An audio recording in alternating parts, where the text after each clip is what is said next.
পবিত্র রমজান মাসে মুসলিম শিক্ষার্থীরা যাতে নিজেদের নামাজ আদায় করতে না পারে সেজন্য বন্ধ করে দেয়া হয়েছে ভারতের লখনৌ বিশ্ববিদ্যালয়ের ঐতিহাসিক লাল বারাদারি মসজিদ। এই ঘটনার প্রতিবাদে অবস্থান ধর্মঘট পালন করেছে বিশ্ববিদ্যালয়ের সমাজবাদী ছাত্র সভা, national students union of India এবং অল ইন্ডিয়া স্টুডেন্টস অ্যাসোসিয়েশনের সঙ্গে যুক্ত শিক্ষার্থীরা। রোববার এমন পরিস্থিতিতে লাল বারাদারি মসজিদের গেট বন্ধ দেখে বাইরে নামাজ পড়ার জন্য মুসলিম শিক্ষার্থীদের সুরক্ষা দিতে একটি মানববন্ধন তৈরি করেন এই তিনটি ছাত্র সংগঠনের প্রতিনিধিরা।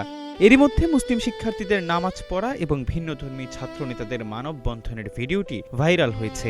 জীবন অবাক না করলে কে করবে? 28% মিল্ক ফ্যাটের অবাক করার সাথে ফ্রেশ মিল্ক পাউডার। জীবন অবাক করুক প্রতিদিন। শিক্ষার্থীরা এই উদ্যোগকে গঙ্গা যমুনী তহসিব এবং বিশ্ববিদ্যালয়ের ধর্ম, জাতি বা সংস্কৃতির ভিত্তিতে কোনো বৈষম্যের স্থান নেই এই বার্তার প্রতিফলন হিসেবে বর্ণনা করছেন।